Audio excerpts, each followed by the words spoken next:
And joining us now on the debate in San Francisco, California, Richard Gage, founder of Architects and Engineers for 9/11 Truth. And with us here in studio, Barry Zwicker, producer of The Great Conspiracy, the 9/11 News special you never saw, and author of Towers of Deception. Paul Zaremka, editor, The Hidden History of 9/11. And we welcome back Jonathan Kay, author of Among the Truthers. Okay, gentlemen, I want to start by having Richard first, and then you two gentlemen here in studio, tell me one thing, because we don't want to do the whole program on this, but tell me one thing you heard in the interview I just did with John Kay that you want to either address, set the record straight, confront, whatever. Richard, go ahead, you first. Indeed. This individual prefers to characterize us as conspiracy theorists, but the 1,500 architects and engineers that I represent, Architects and Engineers for 9/11 Truth at ae911truth.org, don't have any conspiracy theories. What we have is scientific forensic evidence found in the debris piles of World Trade Centers 1, 2, and 7 that is clear evidence of explosive demolition of all three of these buildings. And we don't have this person talking about this evidence. He just prefers to call us names. We're talking about the destruction of, for instance, of World Trade Center 7, a 47-story skyscraper that drops cleanly, suddenly, uniformly, symmetrically, at free fall acceleration straight down into its own footprint in the exact manner of a classic controlled demolition. Why are we not talking about that evidence which has caused so great of concern to the hundreds of the 1,500 architects and engineers? And there's explosives found in the World Trade Center dust documented in a peer-reviewed paper. We need to be talking about this, not defending ourselves against being called having a middle-aged crisis, as Jonathan in his book refers to us as. Okay, Richard, thank you. Paul, what one thing would you like to tackle here? Well, the main thing that went through the whole interview, I thought, was he was doing a psychoanalysis of us.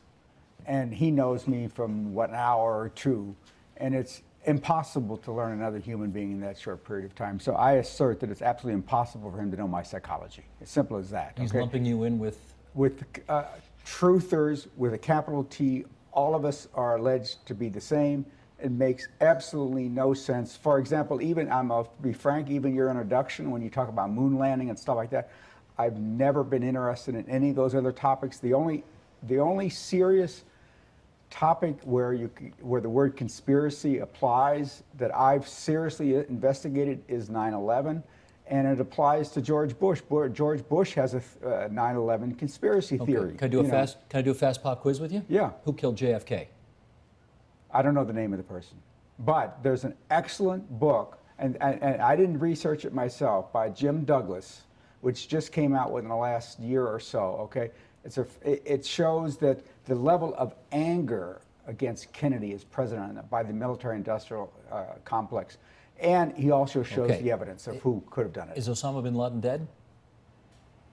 I don't really want to get into that. I mean, that's not. I haven't worked on that topic.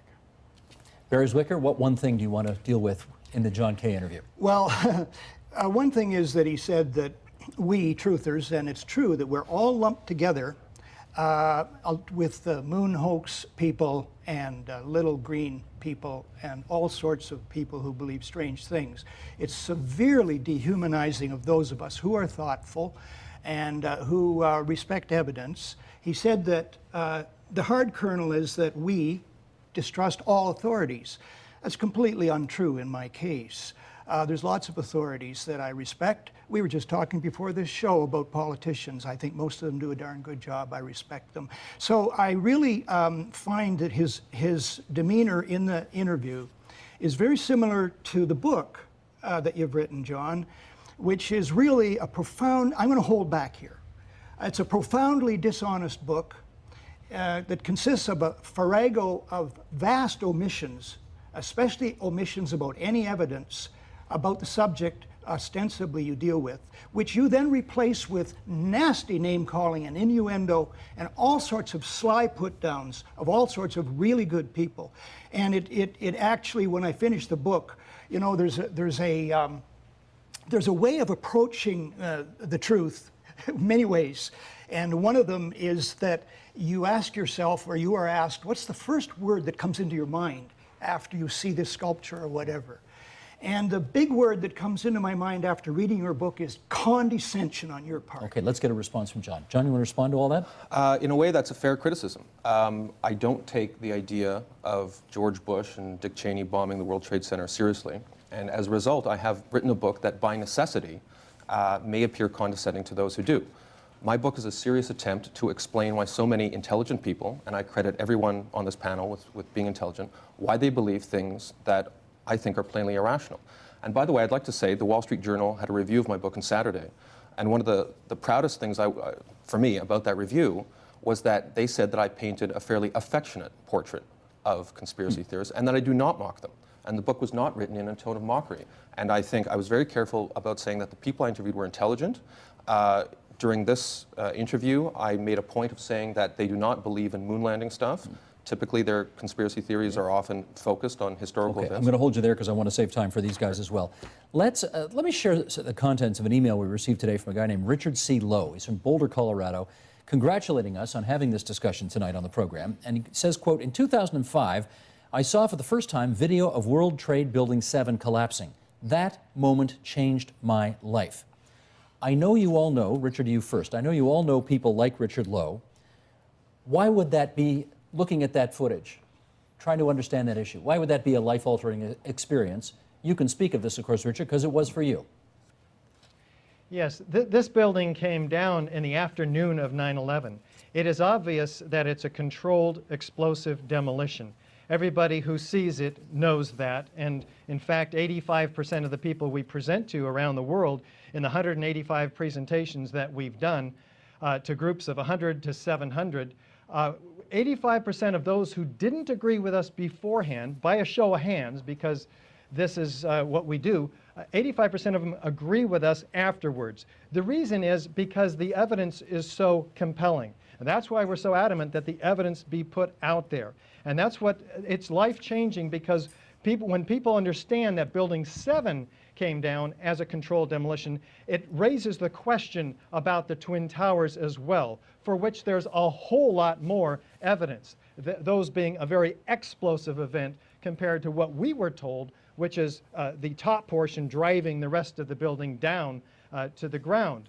Those buildings were destroyed in 12 seconds, hurling 9-ton perimeter wall units up to 600 feet laterally at 70 miles an hour, instant acceleration. So you see why we're talking about the evidence. There's 110 floors in each of these towers, and yet not one of those floors do we find semi-intact at all at the bottom. Let me follow up with Barry then on this. 90,000 tons of pulverized concrete. Let me follow up with Barry. Last time you were here on this program, we did a program about these very issues that we're talking about here. George W. Bush was still the President of the United States at the time. There is a new president. Yeah. The official story behind 9/11 has not changed, though. No. Does that mean that Barack Obama is now a part of the conspiracy to deny the truth about 9/11? Short answer, I would say yes. I mean, there's continuity, as even John shows in his book. There's great continuity with governments, with cultures. And the Washington has long been a cesspool of corruption, shall we say. And the money interests, Wall Street has put a lot of money into Obama's campaigns. And I see by this morning's Globe and Mail that Mitt Romney is collecting vast amounts from Wall Street. So you have major interests, and they're not imaginary interests. They're the arms industry, they're the oil industry, they're Wall Street. So these are major interests. Okay, so they have a whole lot to say about the political process. And so you have to follow the interests, follow the interests of people. I would add, by the way, just a small rider to what was just said about Building 7. Do you know that that building came down in less than the time that it takes a telephone to ring twice? Now, you don't have to be you don't even have to be an engineer to realize there's something very fishy about that. I know we all, I shouldn't say we all, I know that my other three guests here, not John, are going to want to spend some time, introducing evidence on 9/11. That really isn't what the show's about. We're trying to talk about the phenomenon and how you feel, it presents you. And to that end, Paul, are you a Marxist? Were you a Marxist? I am. You are. And Richard used to be a rock rib Republican. But you now, because you share this belief about how 9/11 took place, I got to ask, do you now see the world the same way? I don't share any belief with anyone about how 9/11. I mean, I don't understand when you say Well, I guess share what the belief. I guess what I'm asking is, there, you come at things from one end of the spectrum, he from another, but you have the same kind of questions about 9/11. Do you therefore see the world the same way now? Let me not answer that directly because I want to give you a better answer. The better answer is that because of my Marxism, I understand that the state serves the interest of the dominant class. The dominant class is the capitalist class, and that's a very broad statement, okay? So when 9/11 happened, for me it says, well, what does this say about the theory of the state? What does it say about the state? If I think that the state is serving the interest of the dominant class, so I said to myself, I don't know anything about the theory, I don't know much about the theory of the state. So 9/11 gave me the opportunity to deepen my understanding of social theory, basically. Okay. So I went down the road of looking at it, not from any preconceived idea that it was the government did it or anything like that, but actually in the line of my academic research. I'm a professor. I teach Marxist economic theory among other subjects. It's a normal thing for me to do as an academic. Let me ask Richard, then, coming at it from the other way, given that I think you were a rock rib patriotic Republican, was it more difficult for you because of that to confront the doubts that you had about the official version of what happened on 9/11? It was extremely difficult. It was like I got hit over the head by a 2x4. But I have no more faith in the previous administration than I do the current one, which has continued all of its policies. They're not giving us a new investigation into the destruction of the World Trade Center either. So I don't know where my politics are anymore. I feel quite ungrounded, but quite determined to bring the truth of this evidence to the American people. That's the goal here. John, as we listen to this conversation here, people watching us at home might think, there's nothing particularly crazy sounding about what anybody's saying. They seem like perfectly reasonable, intelligent people. What concerns you about what you're seeing here?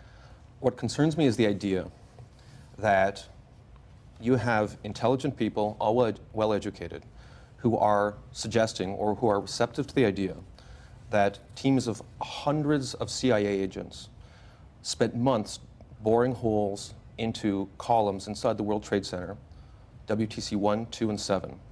Did this in an office building that has, 50, 60, 70,000 people there every day. Brought in tons of explosives.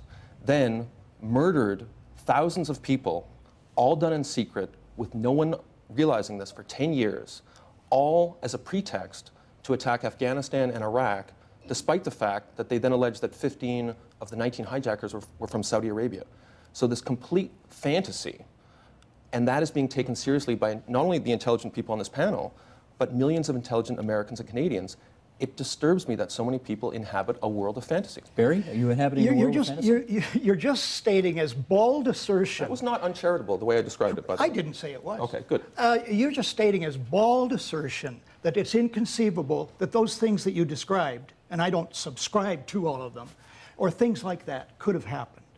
That's just your bald assertion. In your book, you spend 3/4 of one page, that's page 20, under the heading caveats. This book is not intended as a rebuttal to conspiracists. In other words, you're saying, I'm not going to deal with evidence in this book. That book has been written in 2005 by Popular Mechanics, as you know. Yeah, and you cite Popular Mechanics as one of the references that we should turn to find out. Do you realize there have been whole books written? I read the book by the Popular Mechanics people. There have been whole books written just showing how shoddy and dishonest that was. Very much like your shoddy, dishonest book. I'm sorry to say, this really, in a way it's not personal, but in a way it is. Because you actually lied about me personally. You lied about when I came, when you... Oh yes, well, we'll get into that if you want. Can we clarify this? What's the lie? Okay, the lie is that John says in his book, and you can say it's a small thing, but well, one thing he says is that we lack a sense of humor, that the totalitarian mindset. The clock is running, Barry, yeah, so let me get you to... So anybody who knows me knows I do not lack a sense of humor. That's a real put down. However, you said that when you came to my house to interview me, that then I announced that I would interview you. John, before we ever met, I said to you over the phone, hey, I always go for interviews, but you know what? In this case, I'd like to interview you too. In other words, we'll have a conversation. And you said, sure. And then in your book, you say that I have a chess clock. I don't own a chess clock, John. No, let me finish. You did have a clock, and you did keep Yeah, exact and you know track why? of how much And you you were know why talking it was. about. And anybody who knows me, because this is what's the lie? This does hit personal. What's the lie? Well, the lie is that I announced to him after he arrived that I would be interviewing him, and that's not true. We talked about that over the phone. Then, as far as the clock is concerned, you know how much I talk, Steve. I'm well known to everybody as being very voluble, and I actually wanted to keep track of my time so I didn't talk too much and have a chance to hear him. Can you respond to that, and then we're going to move on, please? I regret any implication if that was, I don't think it came across as disparaging. In fact, I thought that, as I said, my profile of you was rather affectionate, and you did time us as we spoke. I did not suggest in the book that you blindsided me in any way. I discussed our meeting as amicable, which I think it was. Okay, let And me all go on. comes under the Moving heading on. of me being a crank. Moving on. Michael Smith, Chapter 3, graphics, please. Can we get these up? Here are some numbers I want to share with you guys, and then we'll get some responses on that. On the issue of whom to believe, 36% of Americans in the year 2006 agreed that it is very or somewhat likely that the U.S. government allowed the 9/11 attacks to proceed.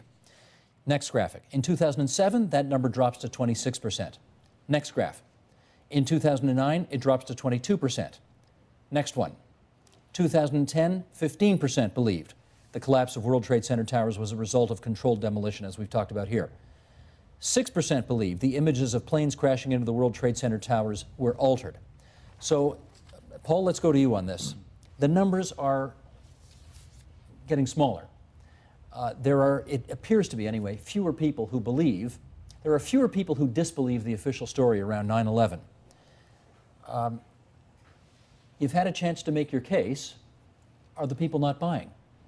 Actually, it's hard for me to answer that because I never saw those numbers before. I don't know the interview questions. The questions may have been changed from one period to the next. I take nothing at face value, right? Well, I'm.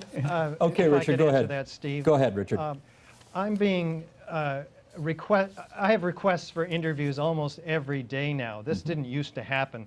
So the popularity of the technical evidence for the explosive demolition of all 3 World Trade Center towers is increasing demand.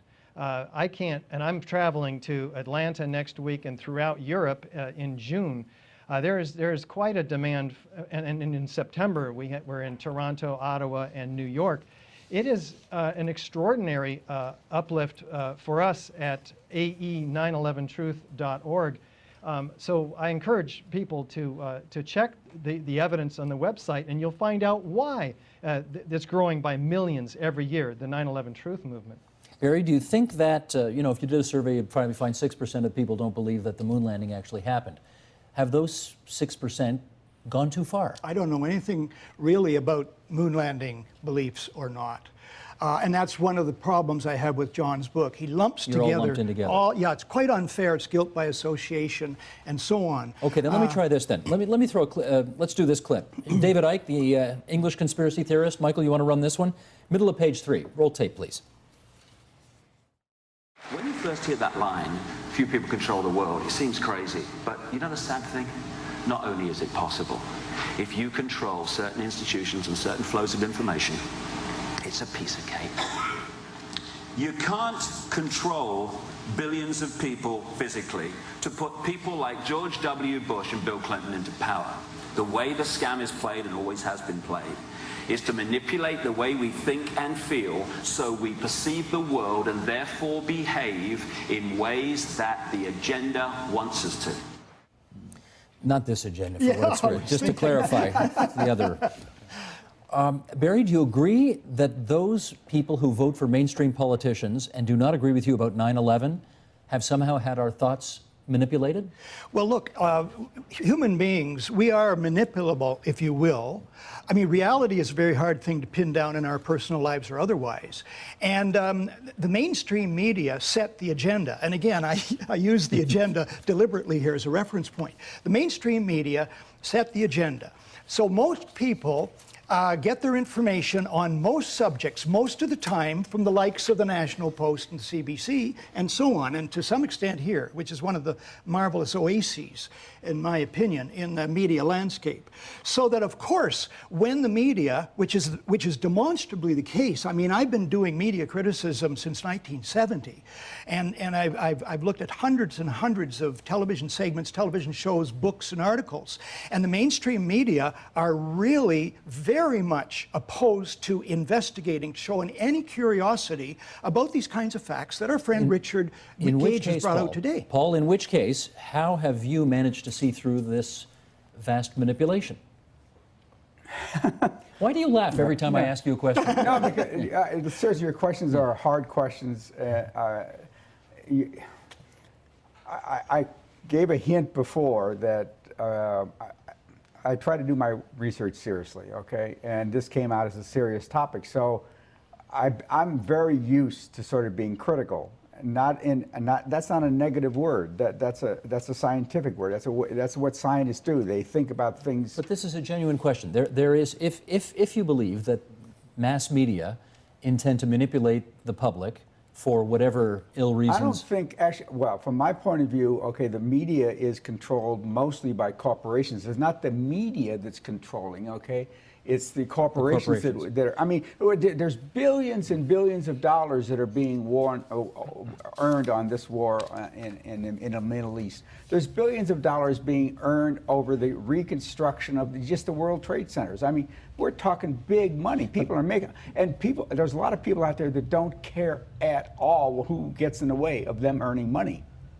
But Jonathan, help us understand then how, if organizations like the National Post are representing corporate interests that are manipulating people to believe a certain agenda, using that term advisedly, how have these folks managed to avoid being manipulated? You've studied them. What do you think? Well, again, I don't want to be accused of being condescending, but many of the conspiracy theorists I've interviewed, as I said, are highly intelligent people who come from fields, demanding technical fields, in which they have spent their lives piecing together little bits of data. For instance, Barry, who was an investigative journalist. Paul, you're a scholar. I've interviewed others who were former theologians and some who are amateur inventors. These are mostly men who spend their lives trying to piece together data through their professions. And late in their career, they're looking for another intellectual exercise. And I know this will appear condescending. And conspiracism fits the bill because it allows them to apply their considerable brain power to what is essentially a giant puzzle. A puzzle of 9/11 or the puzzle of Barack Obama's identity. Well, it tends to be, as I say, men at a certain stage in life who are looking for an intellectual puzzle. Richard, and this applies. Does that describe you, Richard? Richard in San Francisco, does that describe you? Why are we having, oh, it looks like we've lost our line to San Francisco for a second there. All right, we'll try and relatch and we'll pick that up. Does that describe you, Barry? I don't like Jonathan Kay defining and describing me. I don't fit almost any of your stereotypes about a conspiracist. And by the way, besides you're not looking at evidence in your book, and you constantly don't look at evidence in your columns or in person or anything, and then you replace that with name calling, and it's very sly. I don't think I called you a name. Well, a crank. Actually, crank is a term of endearment. Oh, sure. I talk about cranks. I talk about Ignatius Donnelly and many famous cranks throughout American history who were elected politicians who used their intellect and their truth-seeking to gain fame. And it's not meant as a term of abuse. Well, in the context of your book, it comes out as a term of abuse. Can I ask you this, Barry? Yeah. And I don't mean this facetiously at all, but there will be people watching us right now noting that the satellite to one of our guests to San Francisco has gone down, and they will be asking, wonder if TVO had this guy on for 10 or 15 minutes, decided they didn't like what he had to say, and so pulled the plug on him. I really doubt that. It was already announced, well, I forget whether the cameras were rolling, that there's a certain amount of time on the bird there. And so you had 38 minutes, and maybe it ran out. Could I follow up on this crank issue? The director has just told me in my ear the time ran out early. That's a fact, but there will be those who will think that somehow we've colluded to prevent him from speaking. Get them in here and let them speak for themselves, because that's not me. Okay, Paul, what did you want to say? No, I just want to say, he said, I mean, he defines three of us as a crank. You do. You said explicitly on page 190. Barry, myself, who, by the way, we have a lot of differences among ourselves, Yeah. and David Ray Griffin, okay? But then on page 149, you say, there are 3 infallible signs of a crank. That oddball, goofball sort of person who mutters or walks along about how he's grasped the key to everything. I mean, that doesn't define me answer at that, all. John. You know, come on. Okay, let him do it. This is an intellectual exercise that a lot of men do. People are looking for all explanatory theories. Religion supplies Not that. an intellectual Wait a exercise. second. Religion supplies it for some people. Radical partisan politics supplies it for some people. This is why Ayn Rand is so popular, because her books purport to give an all-powerful explanation for how economies work and how people should define their goals in life. Conspiracism falls into that pattern. It gives people an intellectual purpose in life. It makes them feel like prophets, showing people the truth about how the world really works. You've got some real ones in front of you, John, and we don't fit that bill. I'm sorry. And another thing, you said that we seem strangely disconnected from all this, as if it's just a debating exercise. Yes. And anybody who knows me couldn't possibly believe that. I really resent being defined by somebody in a down-putting way. And that's what you do in your book to lots of people. You know, your book, and your book is really supremely dishonest. It really is. And you wrap Sounds this... like you disagree with it. I don't know that yeah, it's well, dishonest. I don't know that it's dishonest. I'm still Okay, holding can I- back. can Well, I- the thing is, the reason I say dishonest is because there are places where you were dishonest about me personally, and in larger case, saying a crank, no sense of humor, and that kind of stuff. So I personally know that there are dishonest parts of your book because I can see it. Let me and try I can this. feel it. Let me try this. Paul, Positive? yes, Paul, go ahead. I want to say something positive about your book, because actually I kind of liked your book. The reason why I did, first of all, I learned about... Can I get a blurb for the back cover of the next edition? I mean, I liked it in a certain sense. In the sense in which I liked it, I learned a lot about the people who you say are in the conspiracy movement, things I didn't know about them before, okay? And also, I've just been through an election in a union, and one of the things I learned about it is to do a better job is to also understand the people who oppose you. And you've helped me by how you write this to understand better the people who object to my thoughts about 9/11. You know, and that helps me out, frankly. Can I follow up on one angle here, which is you've pointed out a couple of times that it is almost always men who are leading these movements. Why is that? Well, part of it is just the sociology of the 9/11 truth movements and other conspiracist movements, as I define it. A lot of time is spent web surfing, on the internet. It tends to be fairly asocial. There are conferences, but a lot of it is done by men spending 12 to 14, 16-hour days in front of a computer screen, gathering disconnected bits of information from all sorts of esoteric reports. Women don't like to do that? Strangely enough, no.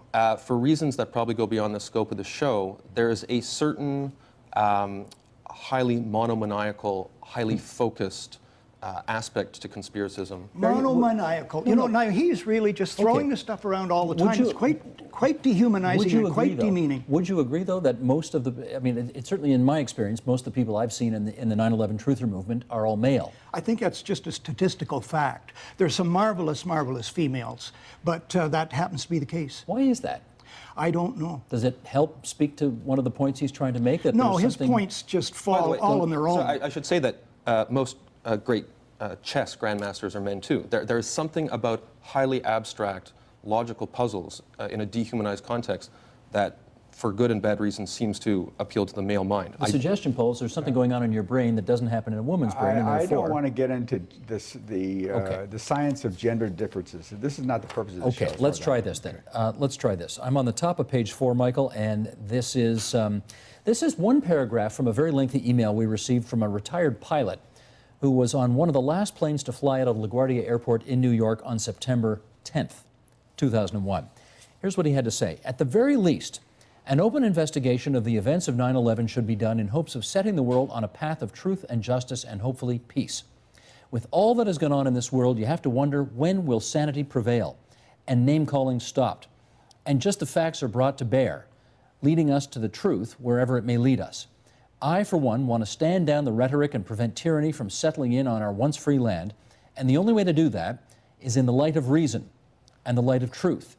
Then good women and men will prevail, and peace may return. The suggestion here, Paul, is that, I guess the suggestion is, don't want to speak for him, but what I inferred from this is that if we could only get past the 9/11, the real story behind 9/11, we'd sort of have truth and justice in the world today. What do you think of that observation? Well, see, the problem is that I want to make a couple points about the 9/11 issue that haven't been Could you mentioned. speak to the question I just asked? Well, him? it's coming to it, okay? That the government has security cameras in many of the places which were like for the Pentagon. They had security cameras. They took them all away, so you have no evidence of what actually happened that day. And then they have the population fighting over what happened at the Pentagon. Okay, all they have to do is release the videos, and your problems are Okay, but answered. that's not responsive to the question I asked. It is, because the government is creating the conditions where people people are fighting among each other over something that they could lower the rhetoric by just showing the evidence. Barry, take a kick at it if you would. I really liked what that ex-pilot said. And you notice that he mentioned we need reason, he mentioned evidence, and he said we have to reduce name calling. That brings very much into focus John's book. Virtually no evidence, no serious attempt to look at the evidence. You have made that point. Oh yeah, but could you speak no, to the but this point is the important. pilot's trying to make, Well, which is that if we could get to the quote-unquote the real story, we'd have truth and justice in the world today? Well, it could go a long way because you cannot have peace without justice, and you cannot have truth. You cannot have justice without truth. So he may be right. Truth is the first thing in all things. And for Jonathan to say that he wants us to return to rational discourse and reason when he provides no evidence in his book, and when he replaces it with name calling, it's like appointing an arsonist to the fire department. If the future of reasonable discourse lies in the hands of the likes of Jonathan Kay, then we're doomed, because his book absolutely is an advertisement for anti-reason, anti-evidence, name-calling, and dehumanization. The more you go at him, the more copies he's going to sell. But You I'm know still that, eh? holding back, though. Okay, you're still holding back. How about you? Could you speak to what the ex-pilot has to say here? Okay. In terms of trust, this idea of moving toward that values trust. I have trust. I have trust in the 9/11 Commission report. I have trust in the public servants who staffed the investigation of 9/11. I have trust in Barack Obama's birth certificate. I have trust in public institutions. I'm not completely trusting. I'm a journalist. It's my job to inquire.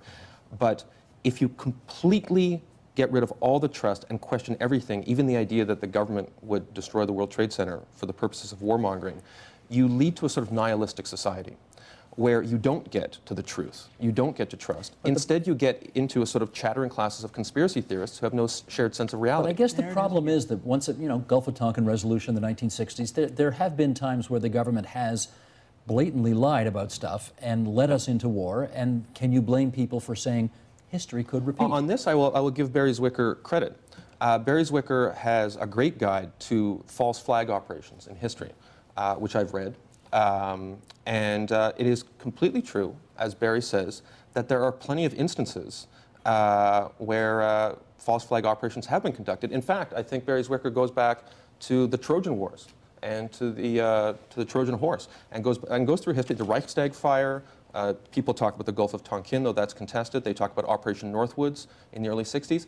There are limited instances of false flag operations. It doesn't mean that the government we have today is lying to us about everything, including momentous crimes against humanity. I want to make a comment about that. You said that the 9/11 Commission report is kind of your Bible about 9/11. Okay, I mean, you said it was, you trust it. Okay? I see it as the most authoritative report on 9/11. Okay, Yes. now tell me why. I'm going to ask two questions. Why didn't it deal with the World Trade Center 7 at all? It just didn't even mention it. And secondly, and this actually gets me more angry than, I know Richard Gage likes the other issue more.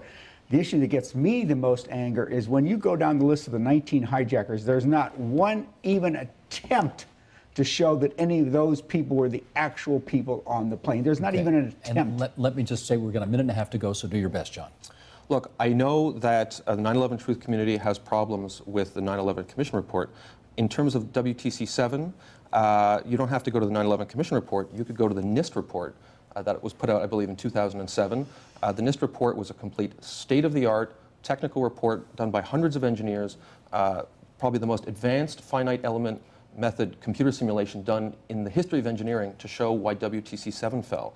But most of the conspiracy theorists I meet have absolutely no desire to read reports like that, or if they do, they discredit them because they're from the government. And as I say, this nihilistic distrust of government doesn't get you to the truth. It just gets you to chasing down rabbit holes. Answer the issue about the hijackers, because that was the one that burns me even more. I mean, that is something that was settled within, I know you'll probably take this as incriminating, but it was settled within weeks of the crime. And the New York Times had their Even the their FBI names said within that it. we cannot prove those people. It could be changing passports or lots of things. Well, are as you know, the possible. government of Saudi Arabia denied access to the family members of many of the there was hijackers. 9 or 10 people who claimed that they were alive afterwards when you had a lot of information out there about them. I mean, this is serious business of identifying and then starting wars over the issue that those people who were identified as responsible, in fact, were responsible. And sadly, I've got to jump in and bring an end to the serious business because our clock has expired.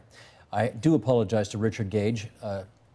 I guess I was going to say, trust me, we didn't pull the plug on him. We invited him to be here. We wanted him to be here. We ran out of satellite time to California.